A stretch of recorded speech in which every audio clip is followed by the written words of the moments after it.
Hey there, you're watching Go Island, the Emily Carr edition.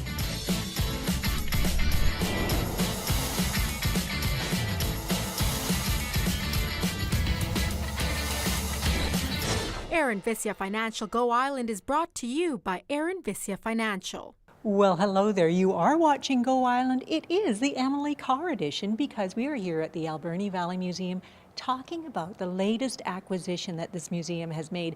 And it's quite extraordinary, really. And here to tell us about it is Jamie Morton. Jamie, what a wonderful thing to be talking about today. It really is. It's a very, very exciting acquisition for the museum and for the community. That's why we've got our little one-week unveiling with it alone in the gallery. I mean, it's one little painting in our large gallery, but it's really great for people to be able to come in and see it. And we've actually had a fair number of people, just word of mouth, already drift in and have a peek at it. Now, if you don't know what we're talking about yet, we're talking about the Emily Carr painting that has been donated to the museum by a gentleman from Tofino, I believe. Absolutely right. It's a man called Ralph Thielemann, who is an art collector in Tofino and very generously decided to, rather than selling the painting, donate it to the Alberni Valley Museum. And this, I understand the location of this painting, the subject of this painting is under dispute. It is on Sprout Lake. Do we know exactly where? No. The suggestions are mostly that it's partway down Taylor Arm right now, that the vantage point is from. It shows Mount Klitza. It's on Sprout Lake, and that's the part that really matters to us. It's the iconic nature of Sprout Lake in the community, the iconic artist of British Columbia and arguably Canada who has painted the view. Now, this might surprise some folks when they see this painting, because when we think of Emily Carr, we think of her later works. Now, this one was done a little bit earlier on when her style was still developing. That's absolutely right. It is a period in between, a sort of interregnum between her training in San Francisco, her training in London. Then she came back and tried her hand at teaching art in Vancouver for a few years. This is the period when she painted this image. Now, this is immediately before she went to France, came into contact with all the post-impressionists, and that really changed her approach to art in a major way. So you see the things from the 20s and 30s, it's got that very strong influence, and you know, even 2 or 3 years after this picture was painted, you start to see that change, that influence of the French painters.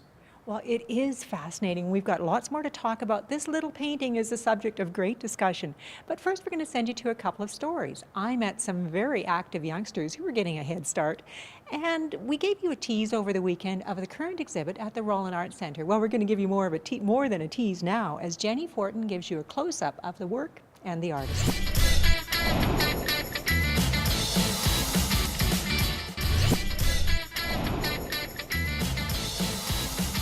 Active Start has actually just started up again in the Alberni Valley for the fall. And if you have a youngster between the ages of 2 and 6 that you think would benefit from this program, it's a drop-in program. So just drop in at the gym at John Paul II School on Thursdays at 5:30 and give it a try. They'll probably have a lot of fun. Now, we are still here at the Alberni Valley Museum talking about this amazing Emily Carr painting that has been gifted to the museum. And before the camera went on, Jamie said, "We've hit the big time." You have hit the big time here. Yeah, it's very exciting to have something like this in the collection. To have a world-renowned artist in the collection of the Alberni Valley Museum really is pretty special.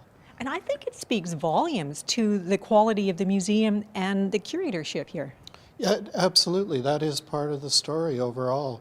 The donor certainly looked into what the situation was like here at the Alberni Valley Museum before he decided to do this. Again, he did have the option of selling the picture, but when he realized that it was something that was so important to the community, thought it was really a worthwhile thing to do, to get it in our collection. Now, you had a lady come up to authenticate it, Carrie Mason. Carrie Mason. Is Emily Carr scholar, teaches at UVic, is involved in a lot of different art consulting types of work, appraisals, et cetera, et cetera, et cetera. And yeah, she actually did a couple of the antique fairs a few years ago here, thinking that something like this may come out of the woodwork. There's every possibility because Carr was through here several times in the early 20th century and again in the 1920s and 30s, staying at Klitzel Lodge on Sprout Lake, that there could be other pictures in the community.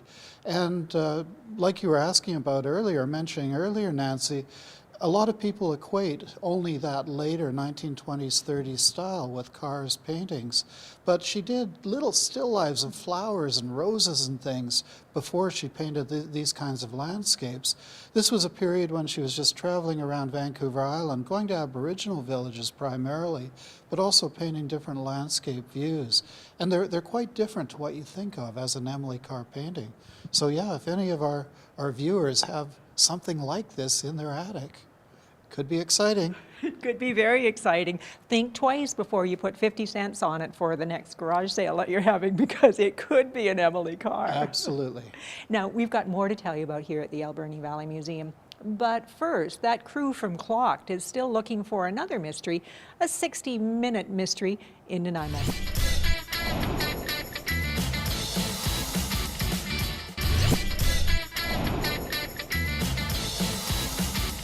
I think that Clocked crew is having way too much fun, and I think that we need to start coming up with some clues right here in the Alberni Valley to entice them to come here to shoot next time. Now, we're still here at the Alberni Valley Museum, and we've got lots more to talk about, but first we're going to take a bit of a break.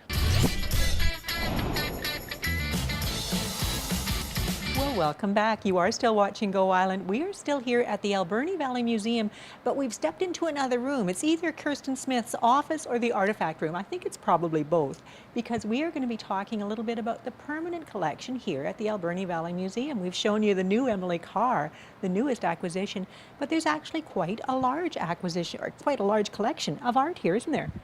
Yeah, there's over 300 pieces in the art collection. So 300 pieces, all painted here or about Port Alberni? There's a combination of things. There's things by local artists. There's pieces that are local scenes, like the Emily Carr is. And there's also a few pieces that just happen to be in somebody important's house. And how do you come by them? Most of them are donated. There are some that have been purchased over the years, although a lot of them are donations. And I know a lot of them just came down from exhibit. They were on exhibit for quite a while, so we've talked about this fairly recently. But why is it important that art is part of the history that's preserved here? It's a really nice piece that's very distinctly local. Like, there may be a chair that somebody important sat in and it can tell a story, but the paintings usually depict very local scenes. They're usually a very personal connection to the valley, which is nice to have.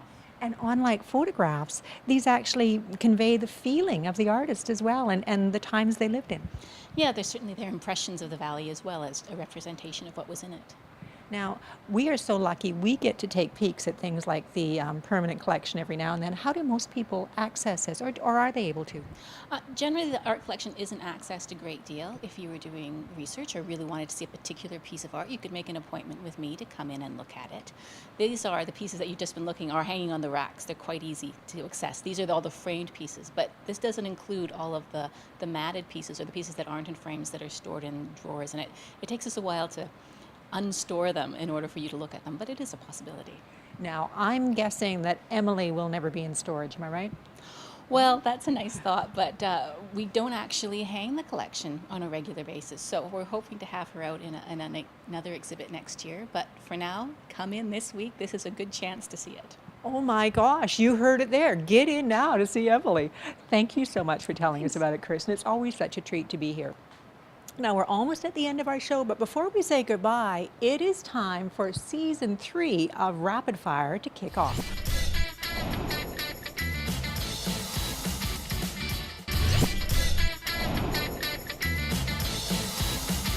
Now, Jose may have won the first round of rock, paper, scissors, but there's no way he can keep it up for the whole season.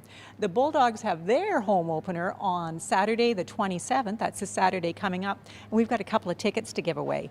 All you have to do to win the tickets is private message us on our Facebook page, that's Shaw TV Port Alberni, and tell us one of the questions that Jose asked in this very first rapid fire of the season. We'll draw a winner by random draw Wednesday evening and let you know, and you'll be going to the game on us. Until we meet again, be good to each other. Aaron Vissia Financial Go Island is brought to you by Aaron Vissia Financial, supporting community and providing personalized advice and service to clients since 1996. Our team is ready to help you with your financial future.